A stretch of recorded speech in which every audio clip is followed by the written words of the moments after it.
Like every state, Utah has its own laws that govern the renting of property. And whether you are a first-time tenant or a long-time landlord, understanding these laws help you protect your home or investment.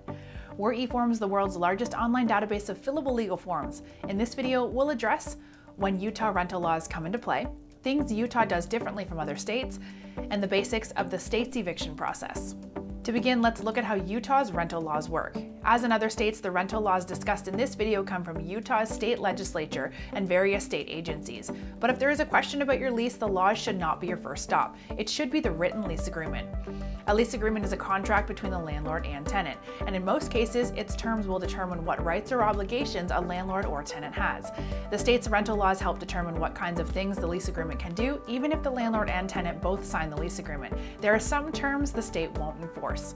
As a result, it's extremely important to have a solid lease agreement. To create one that meets your needs while satisfying Utah requirements, click the link at the end of this video. So, what are some aspects of the rental laws that landlords and tenants should keep in mind? First, unlike any other states, there are no limits on what landlords can charge for security deposits in Utah. However, if the landlord does decide to ask for a deposit, there are several rules about returning it to the tenant. In general, deposits must be returned within 30 days. Landlords are permitted to keep some or all of the deposit to cover the cost of any repairs to the property. If a tenant has not received the money they feel entitled to within 30 days, they can file a notice to provide deposit disposition. Another thing to keep in mind is Utah's rules about late rent fees. Utah allows them, but if a landlord wants to charge a late fee, it must be clear in the lease agreement. And it can also be no more than $75 or 10% of the rent when the lease began, whichever is greater. Utah also has specific rules about personal property left behind by tenants.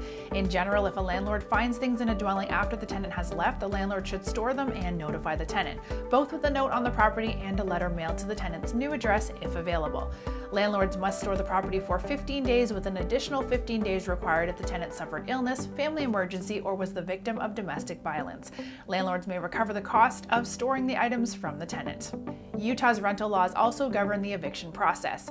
If there's a problem and the landlord wants to pursue an eviction, the first step is to provide the tenants with a notice to quit. A notice to quit is a written document given to the tenant stating that there has been a violation of the lease and that if it's not fixed within a certain time frame, the lease will be terminated. Unlike other states that have different time requirements depending on the type of lease, in Utah, all alleged lease violations, including the failure to pay rent, require only a 3-day notice to quit. If the tenant does not correct the issue identified in the notice within 3 days, then the landlord can begin to fill out a complaint and summons with the court in the county where the property is located, and then serve the documents on the tenant. It's easy to feel intimidated by complex language that can sometimes be found in laws about renting property, but understanding them will ultimately save you time and money. For more videos on relevant legal topics, click the subscribe button.